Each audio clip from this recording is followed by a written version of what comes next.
It's the Worldwide Sports Radio Network.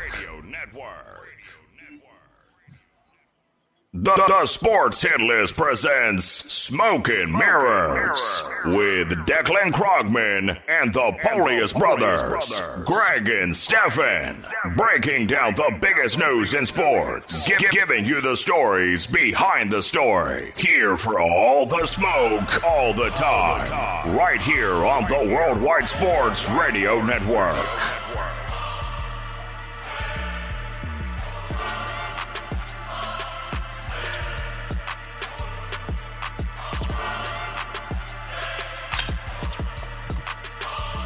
Good afternoon, and welcome to the Monday edition of Smoking Mirrors, presented by the Sports Hit List on the Worldwide Sports Radio Network. I'm your host, Stefan Polius, alongside my fellow hosts, Declan Krogman and Greg Polius. It's a gloomy day out today, but we're happy to be with you. Fellas, how you doing? Greg, what's going on with you? I'm doing well, can't complain.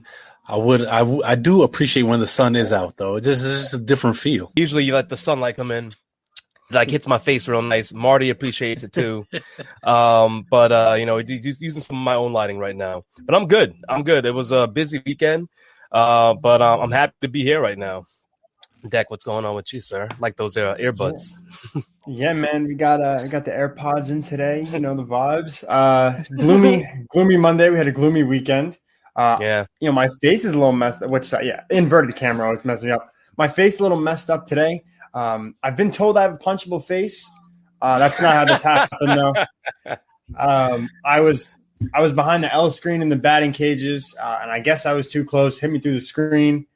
Feeling good, though. Don't feel nothing. Excited. Honestly, this is a great show. We had a great weekend of sports, aside from the weather. Declan, great segue. We did have talking baseball. Let's go over a little roundup that we have here. First no-no in San Diego Padres history, Joe Musgrove. And that to me was really amazing to watch because I know I've seen him pitch, and I didn't think much of him, especially when he was with Pittsburgh. But to see him come out and dominate in the way that he did, really the only blemish in that game was him hitting Joey Gallo, which is like, oh, you hate to see it, just so close to a perfect game. But yeah, what do you guys think? Did you watch it? Did you get to see it? Did you see it? I saw the headline. I didn't get to watch it, but I saw some highlights. No, I didn't get to watch. I just saw the headline. Yeah, so I didn't watch the whole thing. I was outside with my sister, and we were watching it on Gamecast as we were walking around. And I was like, you see the 0-2 curveball, and then you see in play, you see out. You're like, no way. So we finally got it done. We got the first. It was probably so embarrassing. Could you imagine looking at that in the street, like two people cheering at their phones? But it's great though. It's the first no-hitter in San Diego Padres history. Chuck Baldy says Deck looked like Manny gave him the hands. Well, you know what?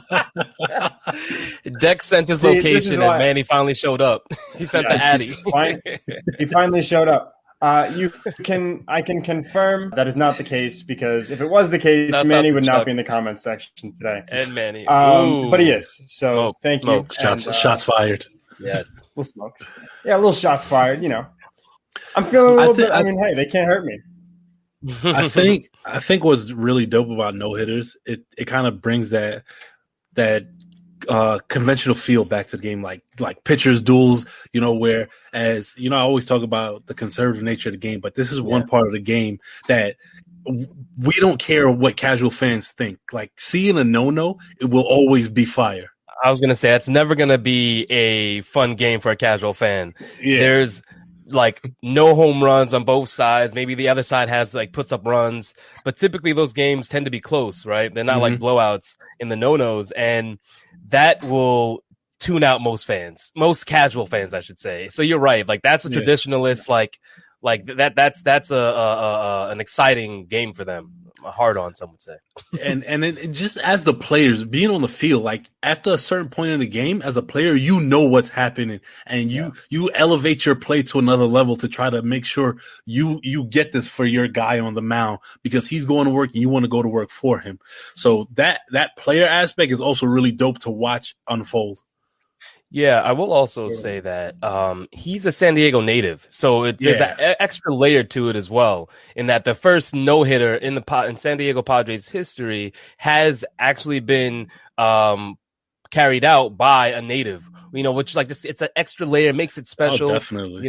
Like if you're San Diego and I'm sorry, if you're like a San Diego Padres fan and you've lost, there's been a lot of losing obviously in San Diego, and finally having a good team and this happening, it just feels like this is the time.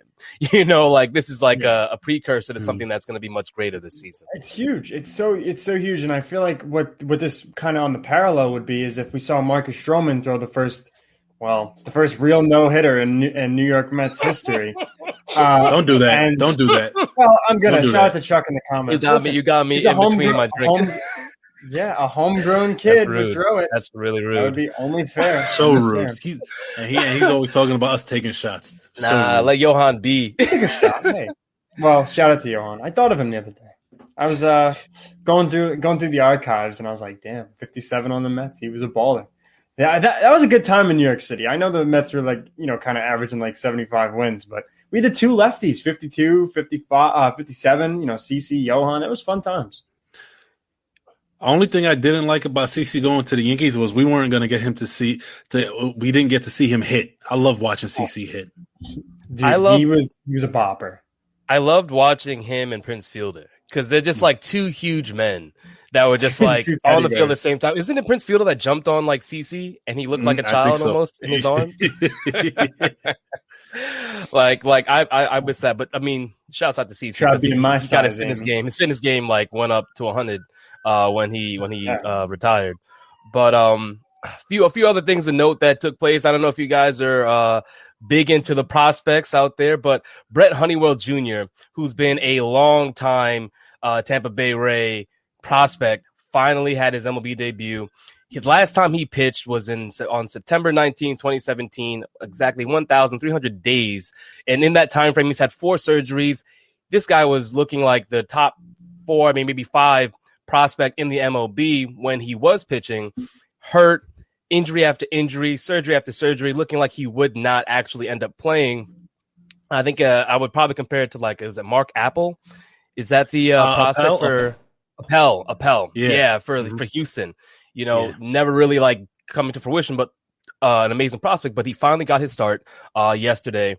2 innings, 2 Ks, clean, no hits, no walks. Looked really good. 6 perfect outs too. Yeah, he didn't even do a base runner, and it took Michael Walker, I think, 4 or 5 guys to get an out in that first his first inning in relief. Walker, that's such a sad story there because that's a lot of talent too.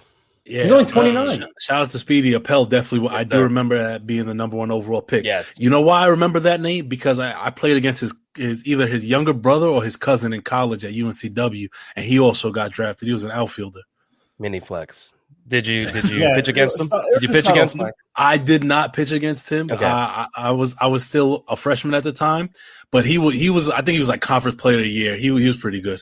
We do want a segment where we talk about which players made it into either the pros, just the minor league system, and which ones you pitched against and who rocked you. I do want to know who has the better record. Is it you or these minor leaguers or pro players that went on to do great things? There's not too many guys in the pros that I actually pitched against, but I've been on the field with a Cleet Thomas who got a cup of coffee with the Twins and the Tigers. Okay. I was there for his freshman debut at Auburn where he went yard in the 10th inning and walked off on us. And he was the first ever freshman to start a game and hit 2 home runs in his first ever collegiate start. So there's that. Yeah, no, I do like that. I want you to save some of those nuggets, though. We got a lot of shows to cover. But again, shout out to Speedy cracking these jokes. He's Greg could have a full-on Keith Hernandez segment with that, and it's true. I mean, maybe not as belligerent as Keith can get. I would hope not. But I forgot who said it. Somebody in one of our group chats said Keith Hernandez is a loose cannon, and they're not wrong. 100% right. Yeah. But that also helps the dynamic. Yes, well, he was telling a story. He was telling a story in spring training of Langston's Lastings Miller's got his call up, and he sees Keith Hernandez on the field, and Keith goes to talk to him, and Millage grabs his credentials and sees who he is, and Keith Hernandez never felt like he was so mad. He was like, Lastings, and then that was it. Yeah, it's because Lastings Millage stunted on him. Who are you? Let me check to see who you are. You don't recognize me? The face? The mustache? The stats for sure. Also want to cover for those Boston fans out there. Boston's really turned it around. I mean, I know it was the first series we were very critical. We were critical. Yes, I was. I'm talking about as a whole. We were critical. I don't feel like very critical, but they looked bad going against Baltimore. Right. And now going against Baltimore again. And they've been doing really well. A part of that success has been JD Martinez. JD Martinez, coming off of last year, dealing with some naggy injuries, not looking as, dominant as we know he can be. 3-run home run game, home run game. And that is his third one, right? On 3 teams, I should say. So he's on one of like 4 or 5 players, which includes A-Rod, Mark Teixeira, Dave Kingman, and Johnny Muzz, that like they have hit 3 home runs on 3 separate teams.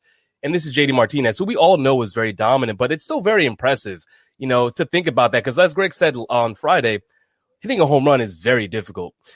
Doing it 3 times in one game, hitting 3 home runs in one game is just such an impressive feat, especially when you look at it as you have 4 ABs, right? Typically. So you get 3 of those going yard is just impressive.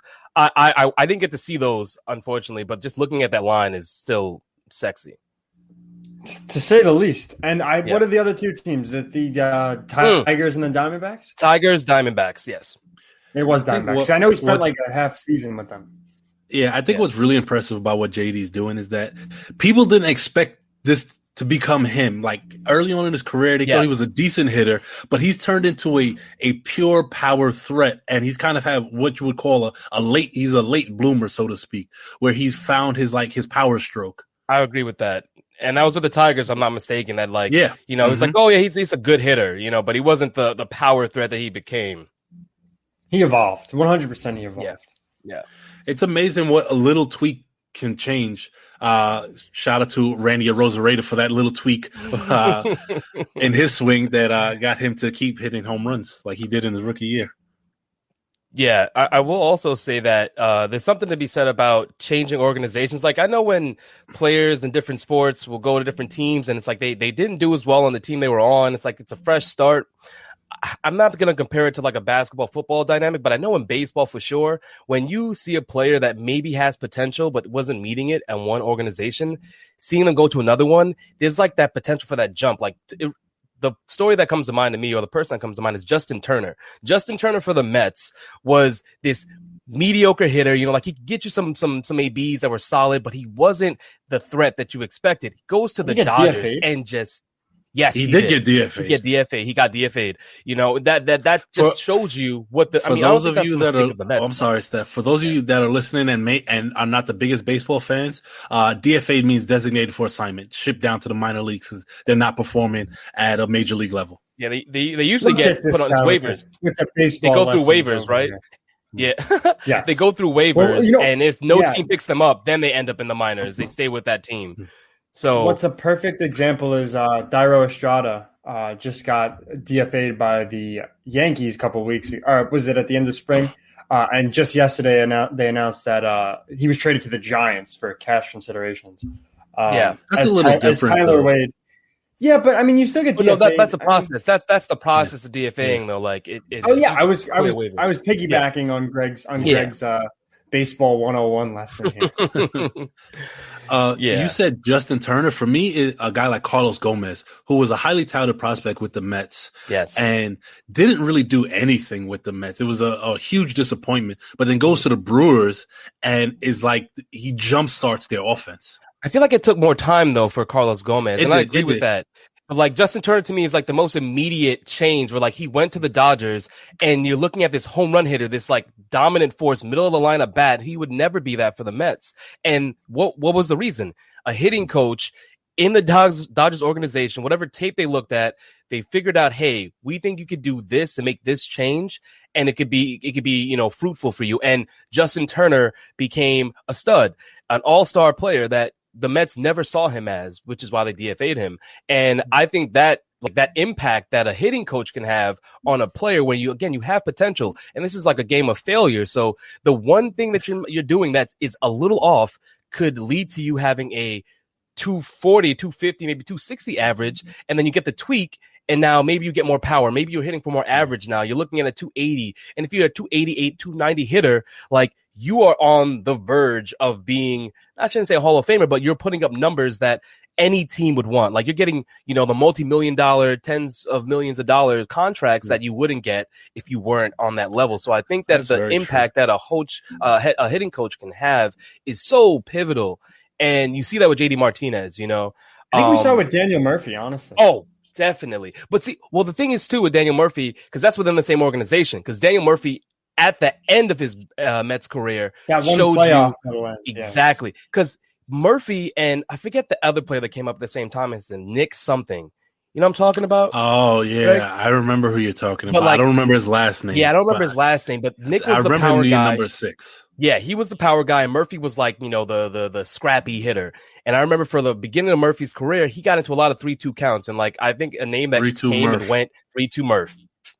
3-2 Murph was his name. And he wasn't walked on power balls guy. Once. I mean, speaking of the Mets, I know a lot of Met fans are not happy with Luis Rojas and how he's managed his team from last year into this year, and that kind of culminated in his decision to start Marcus Stroman in a game that almost everyone with 2 eyes saw would not make it through completion. Nick Evans, is that who we're? Yes, Nick Evans. That's who it is. Nick Evans, yes. Came and went. He was actually supposed to be I think he was a higher touted prospect than Murphy. Which is crazy. That's the Mets for you, though. But I was saying. Yeah, let's get on roll. I, as a manager, as a front office, you have access to this equipment that's monitoring the weather, because even in college, they have access to these weather stations and things of that nature that monitor the weather like every second of the day. Yeah. So when the heavy, even more so than the Weather Channel, but when the heavy weather is coming. Weather bug. So to start Stroman and lose him for 5 days, is not only an inconvenience, it's bad managing. And you have to really as a manager, because they say he's a player's manager. You have to be able to relate to your players. Shout out to Paul Lawson. He said there's a lack of respect between the players and Rojas, because otherwise Stroman would not have put out a tweet that said it was, I'm paraphrasing here, but it was a bad decision to put him out there. He was saying he's glad no one got hurt, and he was saying, I mean that tweet though. Yeah, that tweet to me, what he sent out was more so focused on the officiating and like the umps choosing to have that game, not so much on Rojas. It wasn't to me a reflection of Rojas. Rojas is saying that, hey, we're gonna go, if they're saying we have to play, you're gonna go out and pitch. But he's saying the game shouldn't have started because of the officiating. I'm with Steph on this one. I think he didn't. I think Marcus Stroman, although I think he's outspoken, I don't think that tweet, if you really analyze it, was directed at the Mets. We saw some headlines saying that, but honestly, it seemed more of an MLB thing. He's not the first time he's had a gripe with the league. I'm sure it won't be the last. And he wasn't wrong though either. I'm going to tell you, I'm going to tell you guys why I disagree that it's not just about the umpires, because at whose decision is it to send him out there? Who makes the final decision? The manager. The manager could have easily put out a long reliever to start the game and held Stroman off to the next day so he actually has a full start in him. So that's why I say it's not just the umpiring crew. They take blame, but the manager is the one who makes the ultimate decision to say, hey, you're not going out there. We can save you for a game that we know is going to be completed. I agree with that. We did see Don Mattingly. He opted to pitch. We didn't see them pitch because the game only went like 10 minutes. But he did opt to start a reliever because he thought maybe this game might not even go more than an hour. Because that's good managing. That's why. Well, that's just Johnny baseball. He's a Yankee. Yeah, so. I think that Greg, you're right that he should have switched to an opener because there's no way that game was going to play, and that shows poorly on Rojas. But I don't think that Stroman's tweet was directed at him, and I think that's what's more important. I know that, but that's more important though. But I don't know if it's indirect. I think we're reading into it way too much, and that's a part of that media narrative that you don't like so much that someone would create. is all I'm saying. We got Showman did not see that. 155. We got 155 games left. Could you imagine if you're on the team or if you're in a workplace and you're 5 days into the new season and all of a sudden we're gonna start tweeting at the manager? Although the manager's been horrible, but hot take: Luis Rojas doesn't make it 155 games. He's not going to be. Okay, hold on. You can't. We're about to go to commercial break. Don't drop things like that. Okay, so clearly, everyone, we're going to commercial. We're going to come back on that because that's a big deal. So stick around, stay locked in. This is Stefan. This is Smoke and Mirrors on the Worldwide Sports Radio Network, presented by the Sports Hit List. We'll be right back. It's the Worldwide Sports Radio Network. The Sports Hit List presents Smokin' Mirrors with Declan Krogman and the Polius Brothers, Greg and Stefan, breaking down the biggest news in sports, giving you the stories behind the story. Here for all the smoke, all the time, right here on the Worldwide Sports Radio Network.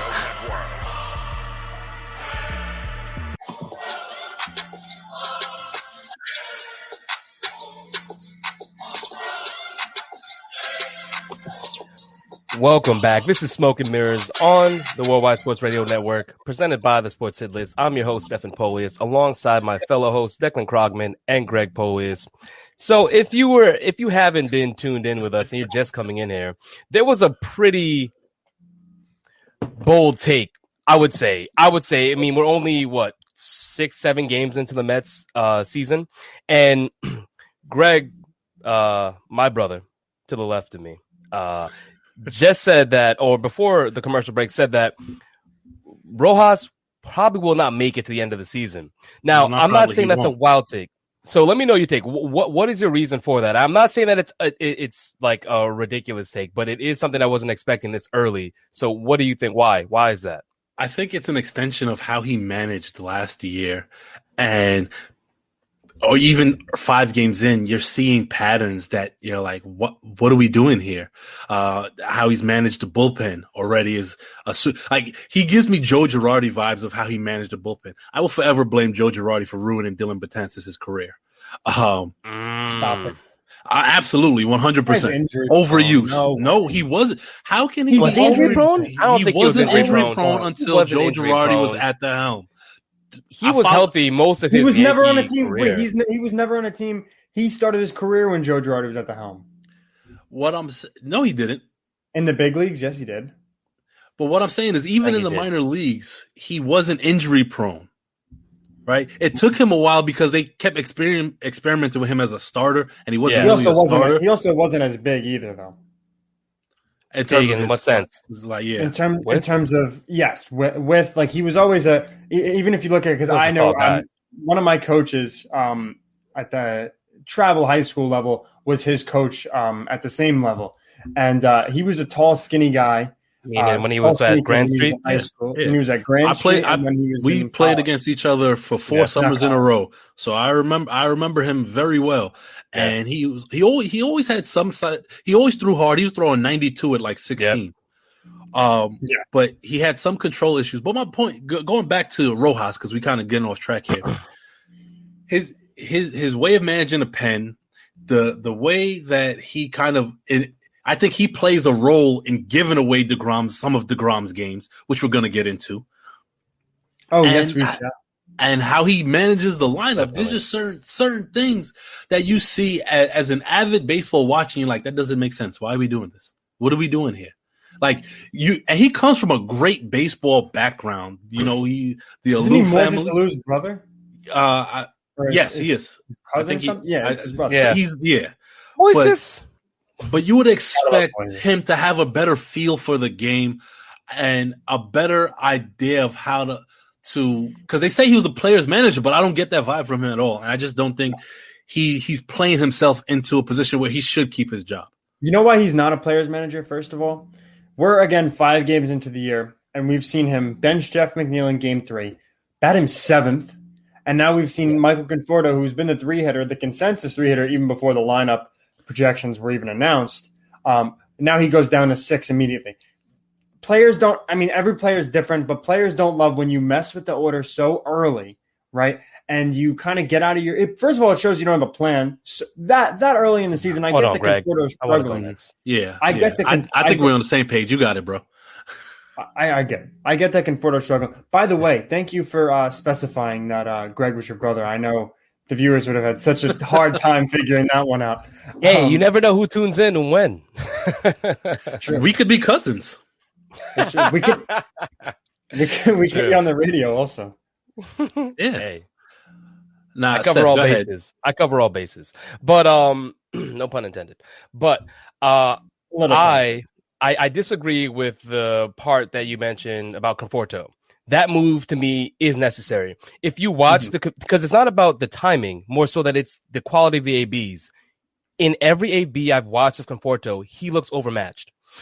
Pitches that he would hit last year when he was at his best, which is like about middle in and low, he is missing. I watch him swing over too many of these fastballs. And it's not even like he's getting breaking pitches that he's missing. These are fastballs inside, middle in, that he usually crushes and deposits into right field, whether it's out in the stands or somewhere in the finding green space in right field. He's not doing it. Right. Yeah, not even a gap. No, I'm not even talking about the gap. I'm just talking about like just base hits. It's pulling the ball because those pitches inside he would make contact with. That's the reason why people think that we should pay him, because he has a sweet swing and he has the kind of ability that balls like that pitchers miss, he will. I shouldn't say just destroy, but he will do something with it, and he hasn't done that. And I think as a manager, Rojas did the right thing, moving him out of the 3 spot, because there's a lot of pressure in having to deliver in the 3 spot, especially when he's coming to situations. A lot of these situations that he's come into are runners in scoring position, and he has not delivered. The only time he has given us a run was when he leaned in and got hit. Shout out to Andrew Kahn in the comments. He said, AK says, Conforto never historically hit well in the 3-hole, and he's right. That's accurate. Right. Although we did see glimpses of him in April 2016, but like I said, only glimpses. Yeah, only glimpses. And Manny also said, we're going to go ahead, but just to go back to the managerial point, he said Carlos Beltran should get a shot. I actually do agree with him. I think Carlos Beltran would make a great manager, and I don't think it should be held over his head his entire career without even getting a shot, because you see, AJ Hinch has a job. Is Alex Cora still managing? Yeah, he's back. He's back. Okay. Exactly. So Alex Cora still has a job. Couldn't you tell when they lost the first 3 games and got shut down by Matt Harvey? Carlos Beltran deserves the opportunity. Oh, Harvey. Yes, I'll agree that Beltran deserves an opportunity. But the one thing I'll say is, man, he said the league deserves to give him a shot. I don't think the league deserves to give him a shot. I think the Mets especially deserve. I think we're all kind of in agreement. I don't think Luis Rojas is going to be. If this is a team that, and I think we all think that they're kind of at a position where it's time to win. I know it's early, but with the new owner and the new players and, bringing in Lindor, the trades and all the moves they made, it's time to win. I don't think this is the manager they win with. I think bringing in a guy like Beltran is exactly what they need. Hinch, Cora, I know they were already managers, but I'd like to see Beltran back. The league doesn't owe him a shot, but I think for the good of the Mets, they should really give him a shot, because this is a guy, I know he was involved in the cheating scandal, but this is a guy who no one ever said a bad word about, besides maybe a fan in the top 3 rows of Shea Stadium yelling that he didn't swing at a curveball in the NLCS. I still don't hold that against him, but that's I don't want to bring that up because he doesn't. I kind of wanted to. I wanted to bring it up. I know you did. I know you did. You're not low as exactly. There's no hitter in baseball at that time that would have put even touched that ball, in my mind, knowing that they had no kind of scouting report on Adam Wainwright, and that curveball was filthy. So I'm not going to entertain that. Was Beltran the first? Because I was kind of. Was I in diapers? Well, I'm still in diapers. I was in diapers then. Carlos, but that was the first guy Adam Wainwright came in to pitch to, correct? He was a rookie. I don't think he was the first. That wasn't the first guy. He wasn't the first guy. There was no scouting report on him. Yeah, in terms of what his strengths were. I think what matters more is that Beltran hadn't seen that curveball like that, and in the count that he was in to get that hammer that he got, because it's a mean 12-6. Right. And if anyone that's been in a box, I don't care at what well, I shouldn't say at what level, but as long as you've been in the box with someone that can throw breaking pitches and you've seen someone snap off a real nice breaking ball, you freeze, especially if you haven't seen it before. It's really hard to let your body react to something that is that nasty because it looked like a ball.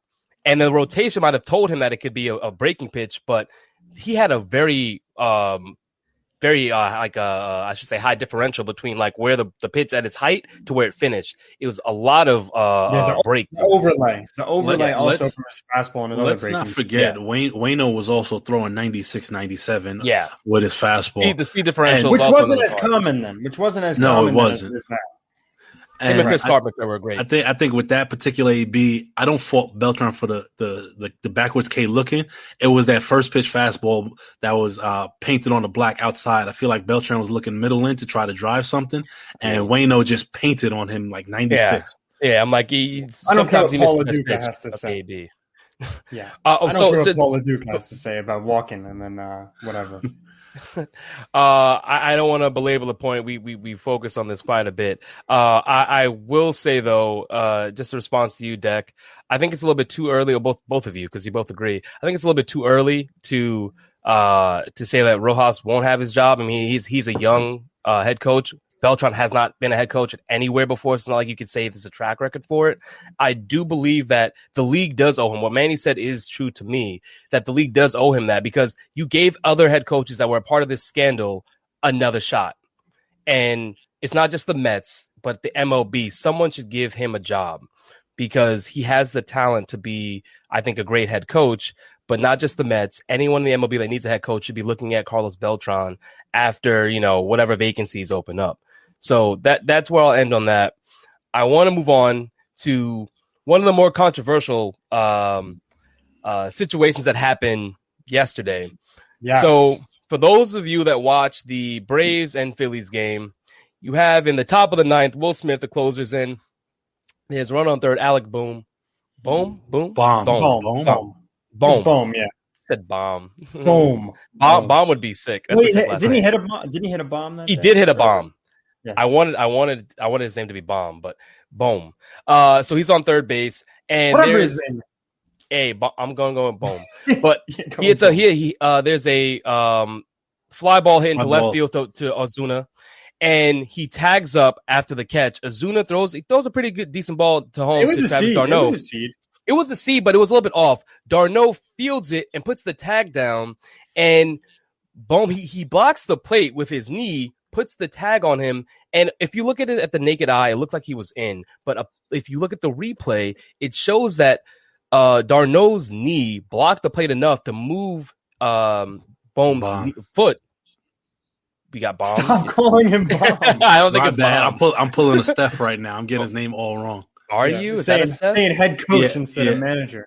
All right. I've got me ready to run through a wall for Vince Lombardi over here. Hey, that's synonymous. But I'm joking. Boom, of course. Boom. His foot misses the plate. The replay shows it, and everyone that saw that in the stadium at home looked at that as he's clearly out. But after reviewing the replay, the umps still called him safe.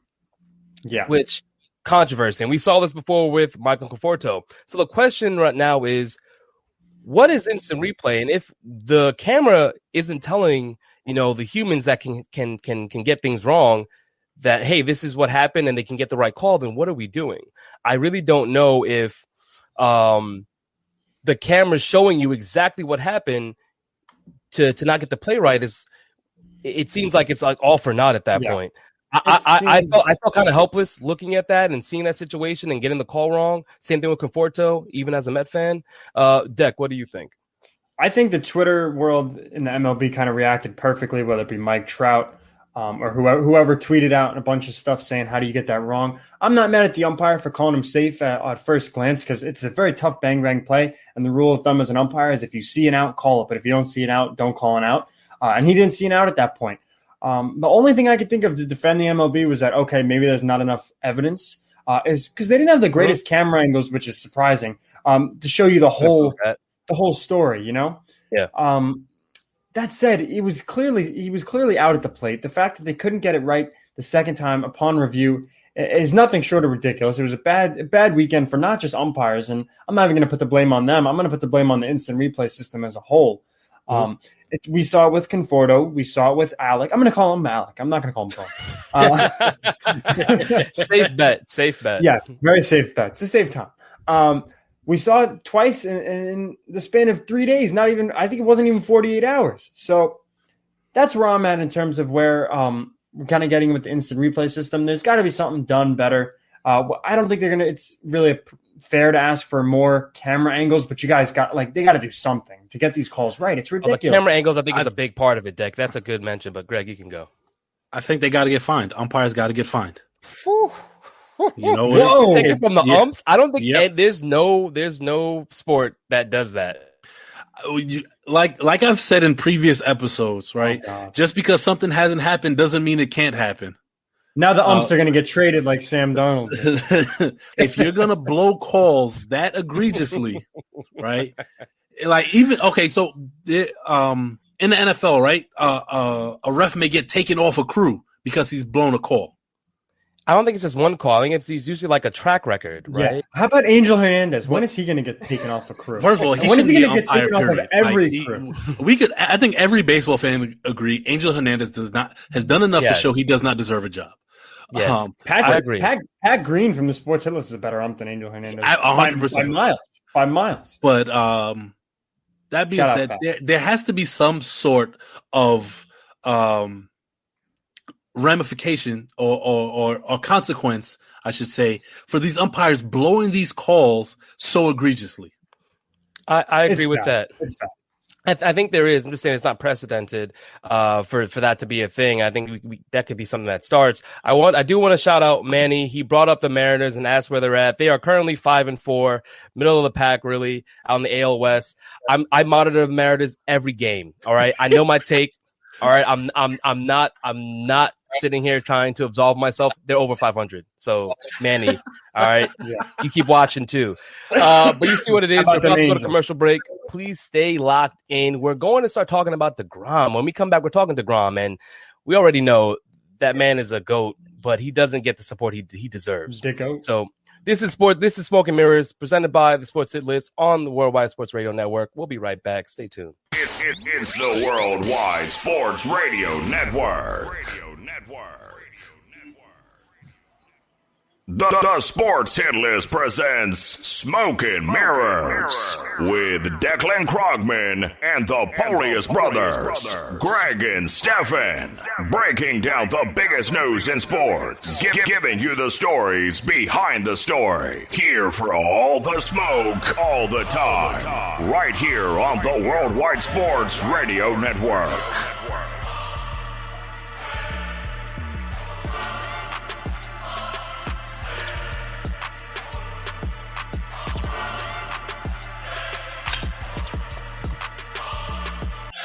Welcome back. You're watching Smoke and Mirrors on the Worldwide Sports Radio Network, presented by the Sports Hit List. I'm your host, Stefan Polius, alongside my fellow hosts, Declan Krogman and Greg Polius. We've been talking a lot of baseball. Like I said before break, we're going to talk about DeGrom. So, for all the Mets fans out there, I don't need to tell you all of this. You know it already. But for those that don't watch the Met games, maybe don't know, Jacob DeGrom lacks run support. It is truly ridiculous. Understatement of the year. Definitely an understatement.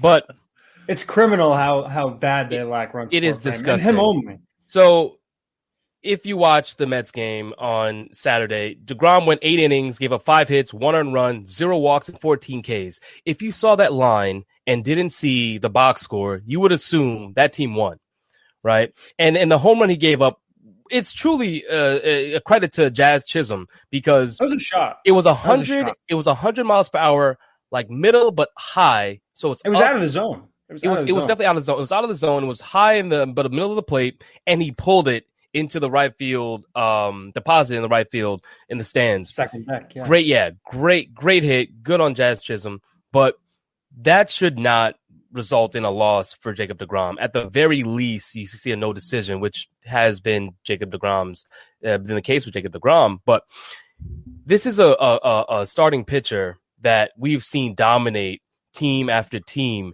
and it's not just this game, it's not just this season, but it's every season that he's shown this dominance since he's come into the league that he's lacked this run support. And it's very upsetting. As a Met fan, it's very upsetting. I think as a baseball fan to see, as a baseball fan, it is frustrating to see a pitcher put forth their best effort, and I should say never shows it on the field. There's some players that might show their frustration. Jacob deGrom still smiles, still goes out there, puts his best effort out there, and doesn't show you any inkling of frustration. Declan, what do you think? How are your thoughts? Did you watch that game? And I'm sure you definitely know, obviously, the history of the Mets not supporting Jacob deGrom, but what are your thoughts?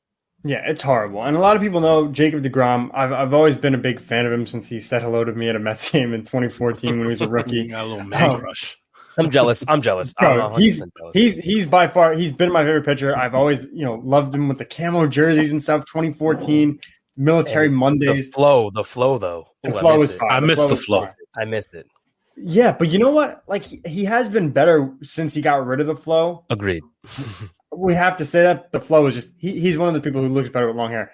I would say so. He's got the flow, rocket. Anyway, Yes. What's ridiculous to me, and I think this is kind of a testament to the Mets. I don't want to say it was an organization because there's no need to take the shots. But since he's honestly came into the league, his first career start, he lost 1-0, and he pitched 7 innings in his major league debut, and gave up 1 run to the Yankees.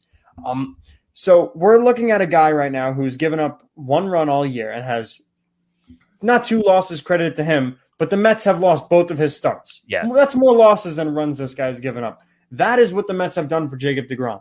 I know we're going to get into more on Jacob deGrom, so I'm going to limit it to just that for now. But this is a guy who's perennially the best pitcher in baseball and is obviously the best pitcher in baseball now. And the fact that it isn't, I don't want to say a given win every time he pitches, but the way he pitches should be a win. It seems like almost every time based on how he performs. I usually am not a proponent of guys ripping their teams in the media. I think things should be done behind closed doors in a clubhouse if you have any issues. However, given what Jacob deGrom has endured through the most dominant parts of his career, if he came out in the media and ripped the entire lineup and the bullpen a new one, I wouldn't even be mad at him at this point, because he may be the most unlucky pitcher in the history of the game. I think it's 41 starts the Mets have lost where he's given them the lead going into the 7th inning. That's insane. There's no reason you as a ball player that knows this is your guy. When your team has an ace, your team knows it. There's no reason these guys continuously falter when he comes out of a game. Like, at what point does he have to say, I'm sick of it, guys? Like, help me. I'm helping you. I need you to help me.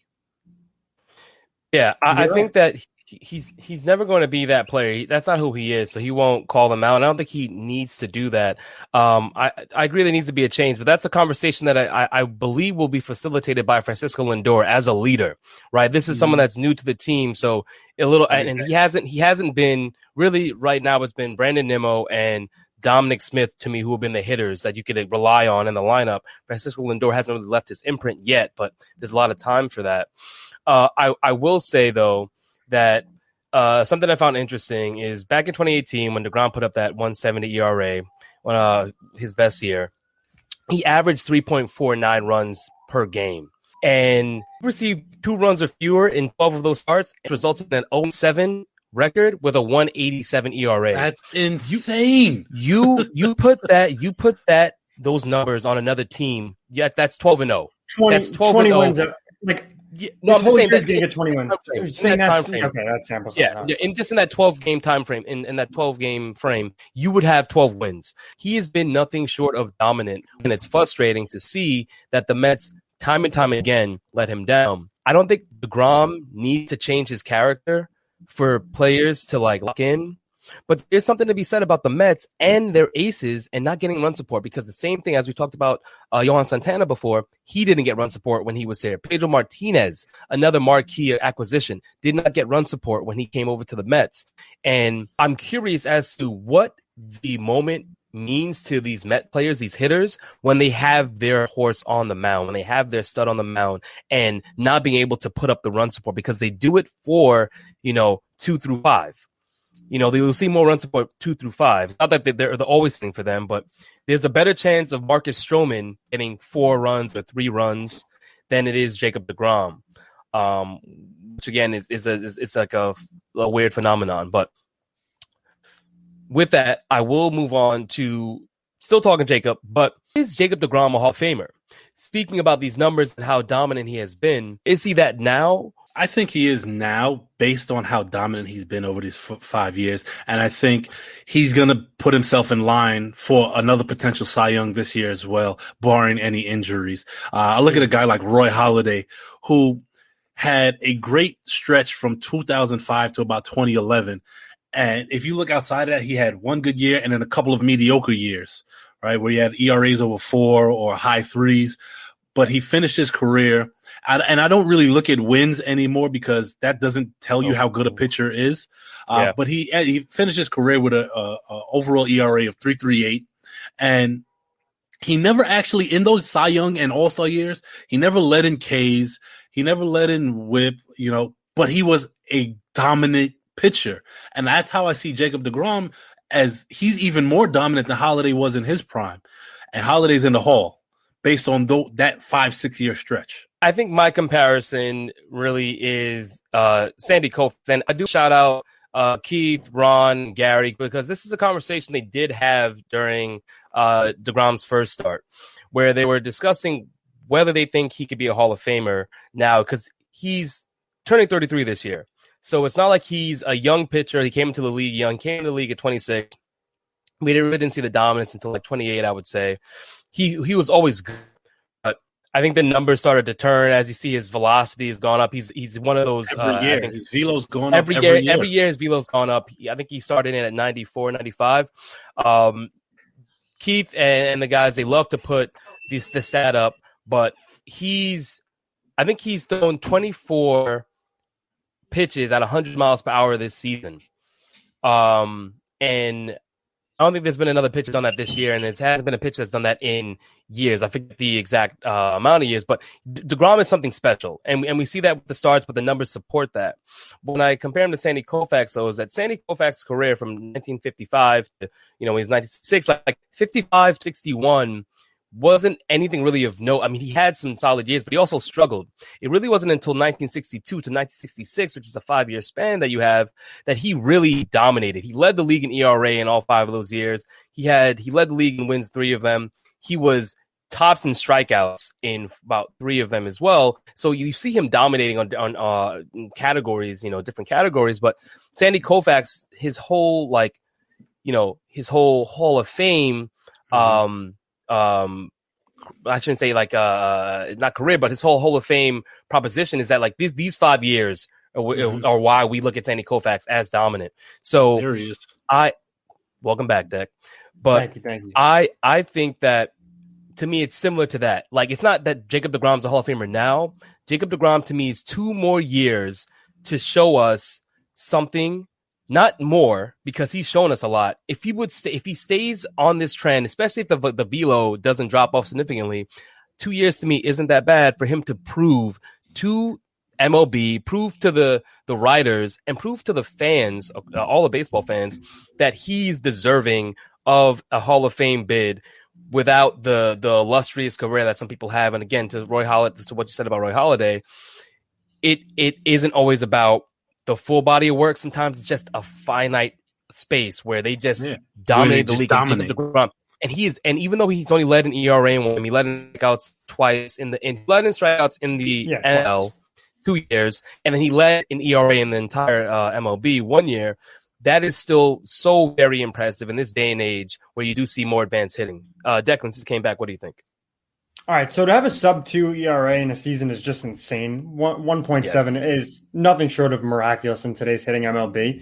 But I have an interesting stat that I did the research for, and this kind of just proves, first of all, Jacob deGrom is going to get into the Hall of Fame. I'm not saying he's going to get in now if he retired today, but he's on the track.